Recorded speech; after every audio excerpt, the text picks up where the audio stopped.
Welcome to This Explainer. Okay, if you're gearing up for the IELTS reading test, it is so easy to feel totally overwhelmed by just the sheer volume of text sitting right in front of you. But today, we're shifting our mindset. Instead of that slow, laborious reading we'd normally use for a good novel, we're going to discover how to become smart, highly efficient extractors of information. Because here is the ultimate truth of this exam. A higher band score isn't just about having this endless, perfect dictionary of English words in your head. It actually comes down to a very specific formula. Good reading skills plus smart strategies equals a higher score. Relying on vocabulary alone just won't cut it. Navigating this test requires a really tactical approach. All right, let's dive into our roadmap for today. We'll start by understanding the reading test, dive into some smart reading strategies, break down the common question types, map out a step-by-step improvement roadmap, and wrap up with some very important test tips. So, Part 1. Understand the reading test. Let's look at exactly what we're up against. 60. That is the number of minutes you have to complete the entire reading section. The clock is ticking from the second you start. And let me tell you, 60 minutes is really not a lot of time, which means time management isn't just some helpful tip, it is a matter of absolute survival. You just cannot afford to get comfortable. Every single minute has to be spent strategically. And within those 60 minutes, you've got 3 complete passages waiting for you. And trust me, these aren't simple, breezy paragraphs. Depending on your format, they're drawn from real-world books, scientific journals, or newspapers.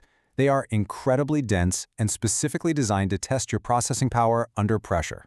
Now, across those 3 dense passages, there are exactly 40 specific questions you have to answer. If we do the math here, 40 questions in 60 minutes means you have exactly 1.5 minutes per question. And that is assuming you spend 0 time actually reading the passages. So, obviously, reading word for word is a guaranteed way to run out of time. So, what does this all mean? It means your core goal has to completely shift. IELTS reading is really a rapid extraction exercise. We aren't there to appreciate the author's beautiful prose, right? The objective is to read quickly, grasp the main ideas, surgically find specific data, and then immediately move on. Whether you're looking at an academic essay on climate change or general text about workplace safety, your mission remains exactly the same.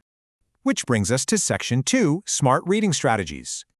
Okay, you absolutely have to understand the difference between skimming and scanning. They are 2 entirely different tools in your toolkit.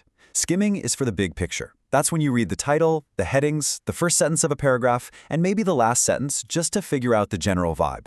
Scanning, on the other hand, is like a laser beam. Once you know what question you're trying to answer, you search exclusively for target keywords, things like specific numbers, capital letters for names, or dates. You literally ignore all the unnecessary details around them. Now, if you only take away one single thing from this whole explainer today, please let it be this: the concept of paraphrasing. Answers are almost never copied directly from the passage.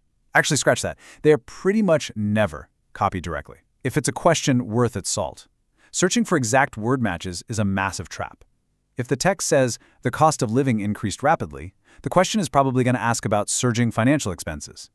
High scores don't hunt for identical words. They hunt for paraphrased synonyms and totally different ways to express the exact same idea. To actually put this into practice on test day, we can use a few really strong tactics. First, always find the keywords in the question itself. Then, read actively. Grab your pencil and underline or circle important dates or strange words as you skim to understand the context. Finally, you got to be ruthless with the clock. Cap your time at 18 to 20 minutes per passage. If a question is just too hard, do not let it act as an anchor sinking your entire test. Just move on. Moving right along to Section 3, Common Question Types. So you'll definitely encounter your standard multiple choice, but then you have the notoriously tricky ones: true, false, not given. For these, you have to decide if a factual statement agrees with the text, completely contradicts it, or simply isn't even there. There's also yes, no, not given, which is similar but tests the writer's opinion. You'll also face matching information tasks and completion tasks like summary or diagram labeling. Now, a vital constraint to watch out for across these is instructions like no more than 3 words. This is huge. If the actual answer is red car and you write down the fast red car, you get a 0. Following those specific instructions perfectly is literally half the battle. Next up, Section 4, our step-by-step improvement roadmap. Let's look at how all this builds into a rigorous daily routine. Step 1 starts with reading English daily. News, science articles, blogs, and actively building an academic vocabulary of about 10 to 20 words a day. You want to study synonyms and collocations. Step 3, practice regularly with one timed passage daily. But step 4, this is where the real magic happens. Analyzing your errors.